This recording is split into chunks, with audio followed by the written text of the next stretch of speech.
Have you ever tried to give something up only to find it pulling you back in again and again? Have you ever felt like your desires were bigger than your willpower? Welcome back to the channel.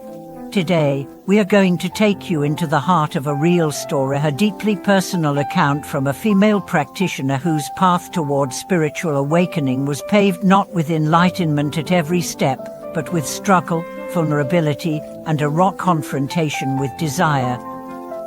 This is not a romanticized tale of renunciation. It's an honest look into what it really means to let go, not just on the surface, but from the marrow of your soul. If you've ever felt torn between your spiritual goals and your human cravings, you're not alone. This story might just speak to your heart. She was in her early 30s, by worldly standards, she had it all. A comfortable life, a steady relationship, and a promising career. But something in her heart felt empty. The achievements, the pleasures, the pride, they satisfied her for a moment, but quickly dissolved into a deeper hunger. So she made a decision that shocked everyone around her. She walked away from it all and entered a Buddhist retreat center in the mountains. There, surrounded by silence, daily rituals, and the disciplined rhythm of monastic life, she thought she would find peace, but instead, she found herself face to face with the one thing she had hoped to escape at herself.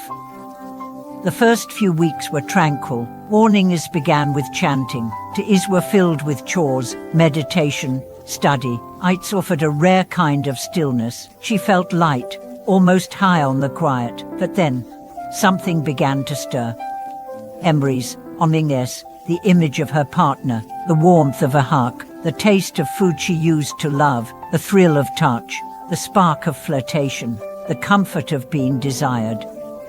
And with it came shame. Why can't I stop thinking about this?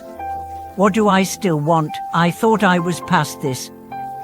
She shared her struggle with her teacher, expecting rebuke, but instead, he smiled gently and said, "Desire is not your enemy, forgetfulness is." That struck her. She realized she had tried to push desire away through force, but the more she resisted, the more it persisted. It wasn't the desire itself that caused her suffering, it was the war against it. So she changed her approach. Instead of trying to crush her longing, she began to investigate it. She would sit with her cravings and not indulging, not rejecting her, but simply observing. Where is this feeling in my body? What story is it telling me? What emptiness is it trying to fill?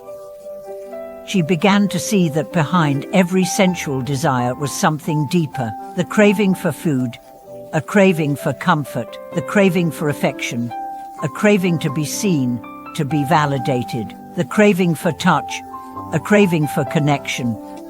And the root of all of it was loneliness, not physical, but spiritual, the deep ache of being cut off from her own essence. This was the breakthrough. She began to shift her attention. When desire rose, she would pause, breathe, not fight it, but turn inward. "I see you," she would whisper. "I know you're trying to help me feel safe, but I'm okay now. I don't need you to protect me anymore." Slowly, the grip of craving loosened, not because it vanished, but because it was met with compassion instead of suppression. She still had moments of weakness, days when she wanted to run back to the world she left, nights when tears soaked her pillow, but even those moments became teachers.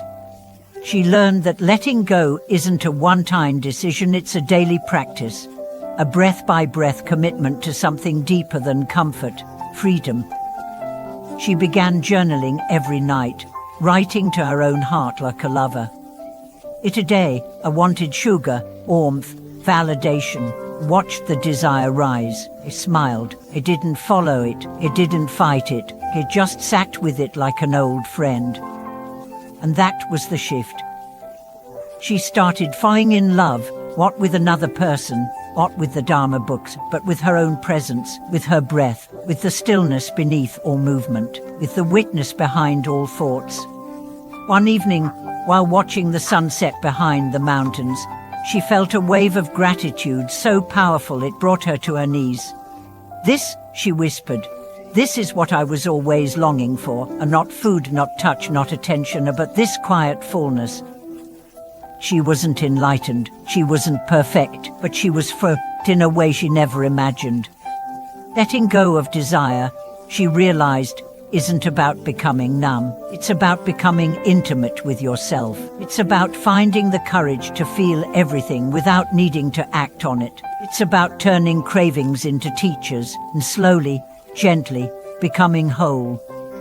A story isn't just hers, it belongs to anyone who's ever struggled between spiritual aspiration and worldly craving. It's a reminder that you don't need to destroy your desires to grow. You only need to understand them, meet them, and walk with them until they no longer drive you, but dissolve in your presence.